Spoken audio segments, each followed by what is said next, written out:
اس نے فیصلہ کیا تھا کہ الیکشن جیتنے کے فوراً بعد ہی اس لڑکی سے نکاح کر لے گا اور اس کو اپنی بیوی کا درجہ دے گا۔ اب وہ اس سے مزید دور نہیں رہ سکتا تھا۔ باسم خان زادہ اس وقت اپنے بابا اکرام خان زادہ کے ساتھ ڈیرے پر موجود تھا۔ بابا جان، ایک بار جنید کی گردن میرے ہاتھ میں آ جائے، میں قسم اٹھا کر کہتا ہوں کہ میں اس کی گردن توڑ دوں گا۔ میرا بیٹا، میں بھی ایسا ہی چاہتا ہوں۔ اس نے پچھلے چند سالوں میں ہم لوگوں کو بہت ذلیل کیا ہے۔ نہ صرف اس نے ہماری زمینوں کا نقصان کیا ہے، بلکہ اس کے ساتھ ساتھ اس نے تمہاری پھپھو کو بھی تکلیف پہنچائی تھی۔ دراصل کچھ عرصہ پہلے جنید صاحب نے اس کے پھپھو کو اپنی محبت کے جھوٹے جال میں پھنسایا، ان سے چھپ کر ملنے کا کہا اور پھر ان کا استعمال کر کے ان کو چھوڑ دیا۔ یہ صدمہ وہ برداشت نہ کر پائیں اور اس دنیا سے کوچ کر گئی۔ اکرام صاحب اپنے بیٹے کو اسی لیے سمجھا رہے تھے کہ یہ بات اپنے ذہن میں رکھنا۔ بابا جان، میں اچھے طریقے سے جانتا ہوں، لیکن اب فکر مت کریں، اس کا اچھا وقت ختم ہو گیا ہے۔ اب اسے اپنے کیے کا حساب دینا ہوگا۔ تم کیا کرنے والے ہو؟ میں کچھ بھی نہیں کروں گا، جو کچھ کرنا ہے اس نے خود ہی کرنا ہے۔ یہ کہہ کر وہ اٹھا اور دیوار کے ساتھ ٹیک لگا کر کھڑا ہو گیا۔ آپ کو پتا ہے کہ وہ ہماری فصلوں کو آگ لگانے کے بارے میں سوچ رہا ہے۔ یہ تم کیا کہہ رہے ہو؟ تم اسے کیسے اس سب کی اجازت دے سکتے ہو؟ بابا، میں نے اسے اجازت نہیں دی، اور آپ کو لگتا ہے کہ میں اس قدر بے وقوف ہوں کہ اسے اپنا اتنا بڑا نقصان کرنے کی چھوٹ دوں گا؟ میں بس اسے رنگے ہاتھوں پکڑنا چاہتا ہوں۔ آپ فکر مت کریں، آپ کی ذرا سی بھی فصل تباہ نہیں ہوگی، مجھ پر اعتبار کریں۔ یہ کہہ کر وہ لمبے لمبے ڈنگ بڑھتا ہوا وہاں سے چلا گیا تھا۔ آج جس نے ایک بار جنید صاحب سے ملنے کے لیے جانا تھا اور ان سے کچھ معاملات پر گفتگو کرنی تھی، وہ چاہتا تھا کہ جنید صاحب خاموشی سے وہ تمام زمینیں ان کے حوالے کر دیں جن زمینوں پر انہوں نے ناجائز قبضہ کیا ہوا تھا۔ وہ بہت ہی اچھے طریقے سے ان سے مذاکرات کرنا چاہتا تھا۔ اس کی خواہش تھی کہ سارے معاملات لڑائی جھگڑے کے بغیر ہی حل ہو جائیں۔ مریم صاحبہ اس وقت بالکنی میں کھڑی چائے سے لطف اندوز ہو رہی تھی کہ اچانک ہی اس کی نظر پورچ میں رکنے والی کالے رنگ کی پراڈو پر پڑی، اور اس سے اترنے والی شخصیت کو دیکھ کر اسے لگا تھا کہ اس کے قدموں کے نیچے سے زمین نکل گئی ہے۔ اس کی حالت ایسی تھی جیسے کاٹو تو بدن میں لہو نہیں۔ یا اللہ، یہ انسان یہاں پر کیا کر رہا ہے؟ اوف، اگر اس نے تایا جان کو بتا دیا میں تو بری طرح سے پھنس جاؤں گی۔ وہ یہ بات بھول چکی تھی کہ اس نے اس انسان کو اپنی حقیقت نہیں بتائی تھی، اور بوکھلاہٹ میں وہ بھاگتی ہوئی عمیر کے کمرے میں گئی، اس کا دروازہ زور زور سے بجانے لگی۔ اس کی خوش قسمتی یہ تھی کہ کمرے کا دروازہ کھلا ہوا تھا۔ کیا ہو گیا ہے؟ کیا آفت آ گئی ہے جو اس طرح سے واویلا مچایا ہوا ہے؟ عمیر نے رضائی اپنے چہرے پر لے کر جاتے ہوئے بیزاریت سے کہا، یہاں پر میری واٹ لگ گئی ہے اور تم ہو کے آرام سے اپنی نیند پوری کر رہے ہو؟ اٹھو۔ اس نے اس کے اوپر سے رضائی کھینچنے کی کوشش کی مگر وہ ناکام رہی، کیونکہ عمیر نے رضائی مضبوطی سے پکڑ رکھی تھی۔ تم ایسے کام ہی نہ کیا کرو کہ بعد میں تمہیں وٹ لگنے کا اندیشہ ہو۔ جاؤ یہاں سے، مجھے نیند آ رہی ہے، میں کل پوری رات نہیں سو پایا۔ کس نے کہا تھا کہ اپنی ماں سے باتیں کرو؟ تم مجھ سے بدتمیزی نہ کیا کرو، میں تمہیں بتا رہا ہوں۔ وہ اپنا چہرہ باہر نکالتے ہوئے روبدار انداز میں بولا، تم میرے ہونے والے شوہر نہیں ہو جو میں تم سے عزت سے بات کروں۔ وہ ہاتھ نچا نچا کر اس کو باتیں سنانے لگی۔ عمیر نے چند لمحے خاموشی سے اس کے چہرے کی طرف دیکھا۔ کتنی پیاری اور کتنی معصوم ہو تم۔ کیا ہوتا اگر تمہاری زبان بھی میٹھی ہوتی؟ پتہ نہیں کیا کھا کر میرے پاس آ جاتی ہو۔ جاؤ یہاں سے، نہیں سننی مجھے تمہاری کوئی بات، اور نہ ہی میں نے تمہاری کوئی مدد کرنی ہے۔ اس سے پہلے کہ وہ دوبارہ سے رضائی میں گھستا، وہ اس کی رضائی پکڑ کر کھینچ چکی تھی، مگر اگلے ہی پل اس نے اپنی آنکھوں پر ہاتھ رکھ لیا، کیونکہ عمیر صاحب شرٹ لیس تھے۔ وہ بہت ہی مطمئن انداز میں بیٹھا، بازو لپیٹے اس کو دیکھ رہا تھا۔ ہاں، بولو، کیا کہہ رہی تھی تم؟ بدتمیز انسان، پہلے اپنی شرٹ پہنو۔ کیا ہوا؟ کیا میری بلبل کو شرم آ رہی ہے؟ وہ اسے تنگ کرتے ہوئے بولا، تم بھی تھوڑی سی حیا کر لو۔ اچھا یار، ٹھیک ہے، چلو اب اپنی آنکھوں سے ہاتھ اٹھاؤ۔ اس نے ہاتھ ہٹائے تو وہ ابھی بھی ویسے ہی حالت میں تھا۔ تم ایک بہت ہی بدتمیز انسان ہو۔ وہ کمرے سے نکلنے لگی تھی کہ عمیر نے اس کا بازو مضبوطی سے پکڑا۔ ٹھیک ہے، اب زیادہ ڈرامے لگانے کی ضرورت نہیں ہے، پہن رہا ہوں شرٹ۔ مجھے بتاؤں کہ مسئلہ کیا ہوا ہے۔ تم مجھ سے وعدہ کرو کہ تم مجھے ڈانٹو گے نہیں۔ اگر تم نے کوئی چھوٹا موٹا کارنامہ سر انجام دیا ہوا تو نہیں ڈانٹوں گا۔ مریم صاحبہ نے اسے کل رات کے بارے میں بتایا۔ تم پاگل تو نہیں ہو گئی ہو؟ اگر وہ تمہیں پکڑ لیتا تو تم کیا کرتی؟ یار، رانی نے سب سنبھال لیا تھا۔ تو کیا رانی نے بھی اس معاملے میں تمہارا ساتھ دیا؟ وہ آنکھیں چھوٹی چھوٹی کر کے اسے گھورتا ہوا بولا تو وہ مکمل طور پر خاموش ہو گئی۔ اس نے تمہیں کوئی تکلیف تو نہیں پہنچائی؟ نہیں، اس نے مجھے کچھ نہیں کہا۔ وہ بہت ہی اچھا ہے، عورتوں کی بہت عزت کرتا ہے۔ بس میں اس انسان کی تمہارے منہ سے تعریف نہیں سن سکتا۔ بس اب بھول جاؤ اور دوبارہ کبھی بھی اس طرح کی غلطی مت کرنا۔ وہ یہاں پر آیا ہوا ہے، اگر اس نے تایا جان کو کچھ بتا دیا، تم فکر مت کرو، وہ بابا جان کو کچھ بھی نہیں بتائے گا۔ ان کے اپنے زمینوں کے کچھ معاملات ہیں جن کو وہ بیٹھ کر ہینڈل کریں گے۔ تم اپنے اس چھوٹے سے دماغ سے ہر طرح کی ٹینشن نکال دو۔ وہ اس کے چہرے کو تھپکاتا ہوا وہاں سے باہر چلا گیا۔ وہ مریم سے بے تحاشا محبت کرتا تھا۔ کل رات ہی اس نے اپنی ماں کو کہہ دیا تھا کہ وہ اسی لڑکی سے ہی شادی کرے گا۔ اس کی امی کو بھی مریم سے کوئی پرابلم نہیں تھی، بلکہ وہ انہیں اپنے دل کے بہت ہی قریب لگتی تھیں اور گھر کی دیکھی بھالی بچی تھی۔ عمیر اور اس کی بہت زیادہ بنتی تھی، اس لیے وہ چاہتی تھی کہ ان دونوں کا جلد از جلد نکاح کروا دے، مگر اس سے پہلے وہ ان زمینوں کے معاملات سے باہر نکلنا چاہتی تھی۔ انہوں نے اپنے شوہر کو سمجھایا بھی تھا کہ اس طرح سے بچوں کی زندگی مشکل میں پھنس سکتی ہے، مگر جنید صاحب ایک ہی ضد لگا کر بیٹھے ہوئے تھے کہ وہ ان لوگوں کو پورے گاؤں پر قبضہ کرنے کی اجازت نہیں دیں گے۔ یا تو وہ پورے گاؤں کو حاصل کریں گے یا پھر اپنے حصے کی زمین اپنے پاس ہی رکھیں گے۔ زمان صاحب کو بھی ان ساری چیزوں سے کوئی دلچسپی نہیں تھی۔ وہ بھی اپنے باپ کو سمجھا کر تھک چکا تھا اور پھر تنگ آ کر خود ہی شہر واپس چلا گیا تھا۔ اس کا ایک بہت بڑا کاروبار تھا جس کو وہ دیکھ رہا تھا۔ بزنس کے ہوتے ہوئے وہ سیاست میں اپنا وقت ضائع نہیں کرنا چاہتا تھا۔ جنید صاحب نے باسم خانزادہ سے مذاکرات کیے تھے، مگر کچھ بھی نہ بن سکا۔ باسم کا ایک ہی کہنا تھا، آپ نے جو زمینیں لی ہوئی ہیں وہ ہمارے حوالے کر دیں، ورنہ ہمیں زبردستی کرنا ہوگی۔ تب جنید صاحب نے انہیں دھمکی دیتے ہوئے کہا، کہیں ایسا نہ ہو کہ جو زمینیں آپ کے پاس ہیں وہ بھی ضائع ہو جائیں، بہتر یہی ہے کہ جو ابھی آپ کے پاس ہے اس کو سنبھالیں۔ باسم خانزادہ نے غصے میں آنکھیں سکیڑتے ہوئے کہا، آپ کچھ زیادہ ہی اوور کانفیڈنٹ ہو رہے ہیں جنید صاحب۔ آپ کو ایک بات بہت اچھے طریقے سے سمجھا دینا چاہتا ہوں۔ بعض اوقات یہ جو اوور کانفیڈنس ہوتا ہے یہ انسان کو ڈبو دیتا ہے، کہیں ایسا نہ ہو کہ آپ بھی آخر میں ہار جائیں۔ وہ مزید جھک کر سخت لہجے میں بولا، میری زمینوں کی طرف جس نے بھی نگاہ اٹھا کر دیکھی، خدا کی قسم اٹھا کر کہتا ہوں اس کو ذلیل رسوا کر دوں گا اور اس کی حقیقت پوری دنیا کے سامنے لے آؤں گا۔ آپ جو کچھ بنے ہوئے ہیں یہ تو صرف ایک ماسک ہے جو آپ نے اپنے اوپر چڑھایا ہوا ہے۔ حقیقت میں آپ جو ہیں وہ اب میں ساری دنیا کو بتانے والا ہوں۔ یہ کہہ کر وہ قدموں میں دھمک چھوڑتا ہوا وہاں سے چلا گیا۔ اس کے جانے کے بعد مریم بھاگتی ہوئی اپنے تایا جان کے کمرے میں گئی، لیکن خدا کا شکر تھا کہ اس شخص نے مریم کی شکایت نہیں لگائی تھی۔ رانی بھی اسے تسلی دے رہی تھی، فکر مت کریں، وہ ایسا کچھ بھی نہیں بولیں گے۔ یہ سن کر مریم کا دل کچھ پرسکون ہو گیا۔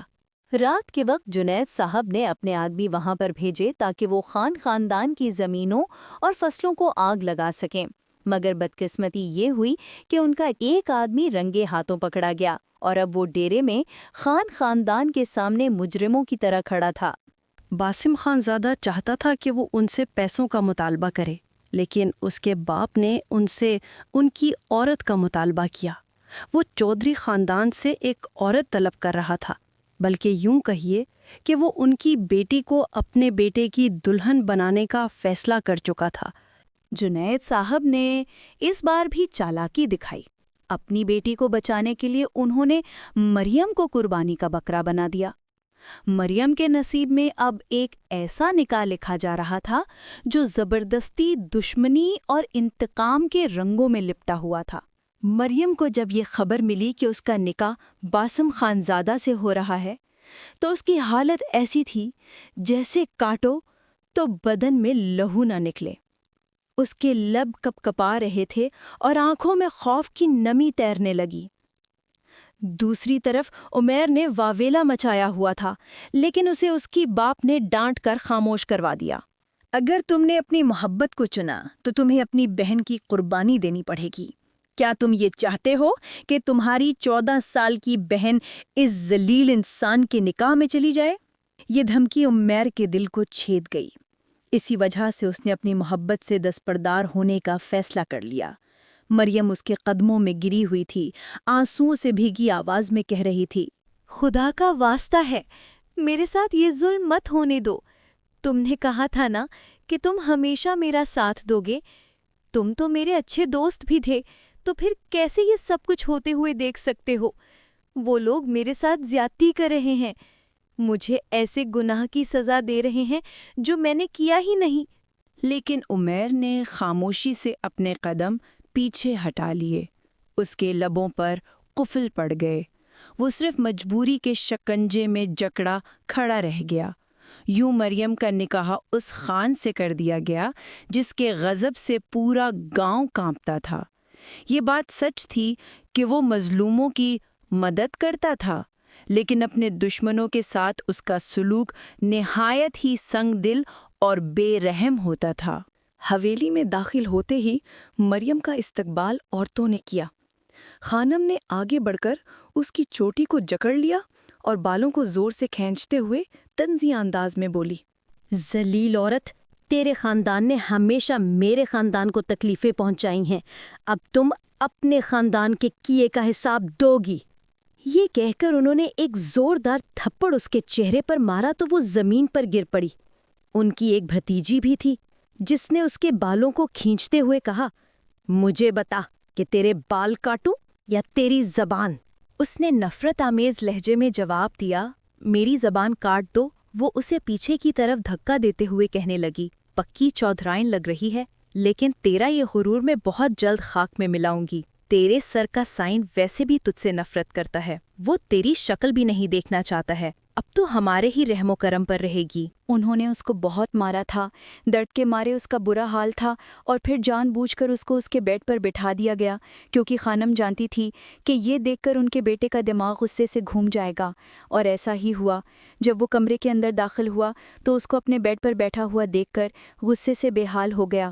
اس کو کھینچتے ہوئے بیڈ سے نیچے اتارا اور اس کے کانوں میں غراتے ہوئے نفرت آمیز لہجے میں بولا، تم اپنے باپ کے جرائم کا حساب دینے کے لیے یہاں پر آئی ہو۔ یہ مت سمجھنا کہ میں تمہیں اپنی بیوی تسلیم کروں گا یا تم سے محبت سے پیش آؤں گا۔ وہ اس کو کوئی تکلیف نہیں پہنچا رہا تھا، بلکہ الفاظ کے نشتر تھا جو اس کے دل پر چلا رہا تھا۔ اس کا اٹھا ہوا ہاتھ بھی رک گیا تھا کیونکہ وہ کمزور نہیں تھا جو اپنی مردانگی کسی عورت پر نکالتا۔ وہ یہی سوچ کر خود کو تسکین دے رہا تھا کہ جنید صاحب اپنی بیٹی کی دوری کی وجہ سے بہت زیادہ پریشان ہوں گے، جبکہ وہ تو حویلی میں جشن منا رہے تھے کہ ان کی بیٹی کی جان بچ گئی تھی۔ مریم کی والدہ بیٹی کی دوری کی وجہ سے بہت زیادہ پریشان رہنے لگی تھی۔ کچھ ہی دنوں میں ان کا انتقال ہو گیا، مگر مریم کو اس بارے میں بھی کچھ نہ بتایا گیا اور اسے انجان ہی رکھا گیا۔ اگلے ہی دن وہ حویلی سے چلا گیا تھا۔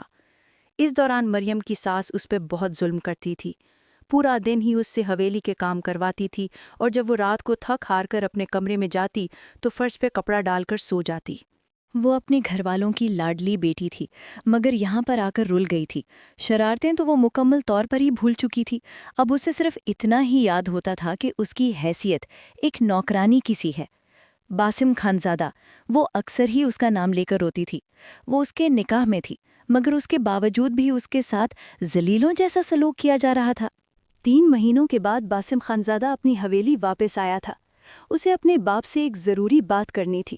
اس دوران مریم کا چہرہ ایک لمحے کے لیے بھی اس کی نگاہوں سے جدا نہیں ہوا تھا۔ شادی کی رات وہ اسی وجہ سے اس کے قریب نہیں گیا تھا، کیونکہ مریم ہی اس کے ذہن پر سوار تھی۔ وہ اس کو دوبارہ سے تلاش کر کے تھک کر واپس آیا تھا، اور اب اس کا ارادہ تھا کہ وہ گاؤں میں رانی کو تلاش کرے گا۔ مریم اس دوران گارڈن کی صفائی کر رہی تھی۔ جانی پہچانی آواز سن کر اس نے بے ساختہ نگاہیں اٹھا کر دیکھا۔ باسم بھی اسی کی طرف ہی دیکھ رہا تھا۔ دونوں کی نگاہیں ملی، اور پھر باسم کو یوں لگا جیسے وقت رک گیا ہو۔ اس کے وہم و گمان میں بھی نہیں تھا کہ جس عورت کو وہ برسوں سے باہر تلاش کر رہا ہے وہ اس کی اپنی حویلی میں اس کی بیوی کے روپ میں موجود ہے۔ وہ چھوٹے چھوٹے قدم اٹھاتا ہوا اس کے پاس گیا۔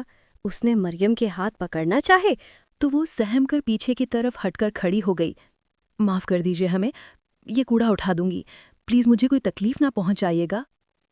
اس نے مریم کا بازو پکڑنا چاہا تو وہ درد سے کڑا اٹھی۔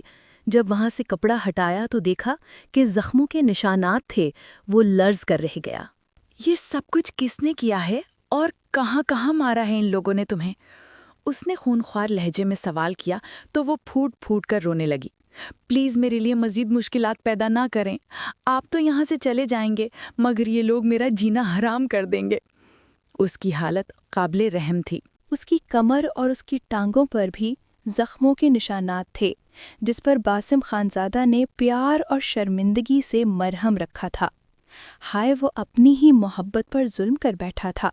اسے جب یہ پتہ چلا کہ وہ جنید صاحب کی سگی بیٹی نہیں ہے تو اس کا خون غصے سے جوش مارنے لگا اور دل میں آگ بھڑک اٹھی۔ اس کے پاس جنید صاحب کے خلاف جتنے بھی ثبوت تھے وہ سارے پولیس کے حوالے کر چکا تھا اور اب ان کو جیل کی سلاخوں کے پیچھے بھیج چکا تھا۔ دوسری طرف جب مریم کو یہ پتہ چلا کہ اس کی ماں اس دنیا سے چل بسی ہیں تو وہ حویلی والوں سے نفرت محسوس کرنے لگی اور اس کا دل بھر آیا۔ وہ باسم کا چہرہ دیکھ کر بھی نفرت سے منہ پھیر لیتی تھی کہ یہ سب کچھ آپ کی وجہ سے ہوا ہے۔ آپ نے اس رات میری بات نہیں سنی تھی، میں آپ کو بتانا چاہتی تھی مگر آپ نے مجھے دھتکارا تھا، مجھے نظر انداز کیا تھا۔ مجھے آپ کی محبت کی ضرورت نہیں ہے، آپ نے میرا سب کچھ چھین لیا۔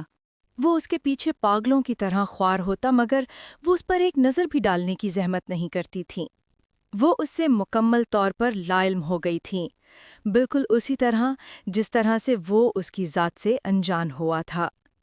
اب فاصلے بڑھتے جا رہے تھے اور دونوں کے دلوں کے بیچ نفرت کی دیوار کھڑی ہو چکی تھی۔ تقریباً 6 مہینے تک وہ اس سے لا تعلق ہی بن کر گھومتی رہی اور پھر ایک دن باسم خانزادہ کی دادی نے اسے اپنے پاس بلایا اور اس کے سامنے ہاتھ جوڑ دیے۔ خدا کا واسطہ ہے میرے پوتے کو تکلیف نہ دو، وہ تم سے بے تحاشا محبت کرتا ہے، جو کچھ بھی ہوا وہ سب کچھ انجانے میں ہوا، اس میں تمہارا قصور نہیں۔ اس میں ساری غلطی تمہارے تایا کی ہے جنہوں نے تمہیں دھوکے سے پھنسایا تھا۔ اس کی دادی کسی حد تک سچ ہی کہہ رہی تھی اور باسم نے بھی تو اسے کبھی تکلیف نہیں پہنچائی تھی، ورنہ اگر وہ چاہتا تو اسے اس کی اپنی ہی نظروں میں گرا دیتا۔ اس دن اس نے پہلی بار باسم سے پیار سے بات کی تھی اور بات سن کر اسے یوں محسوس ہوا جیسے اسے نئی زندگی کی نوید مل گئی ہو۔ اس نے وعدہ کیا تھا کہ اب وہ اس چھوٹی سی لڑکی کو کبھی تکلیف نہیں پہنچائے گا اور اسے اپنے سینے سے لگا کے رکھے گا۔ جہاں تک عمیر کا سوال تھا تو وہ ملک چھوڑ کر چلا گیا تھا اور زمان خانزادہ نے بزنس سنبھال لیا تھا۔ باسم کی کزن فاریہ کی بھی ایک اور جگہ پر شادی ہو گئی تھی کیونکہ اکرام صاحب کے لیے اب اپنے بیٹی کی خوشی سے بڑھ کر اور کچھ بھی نہیں تھا۔ خاندان کی پرانی دشمنیاں اور رنجشیں رفتہ رفتہ پیچھے رہ گئیں۔ حویلی میں اب سکون آنے لگا تھا اور مریم کے دل میں بھی دھیرے دھیرے نرم گوشہ پیدا ہونے لگا تھا۔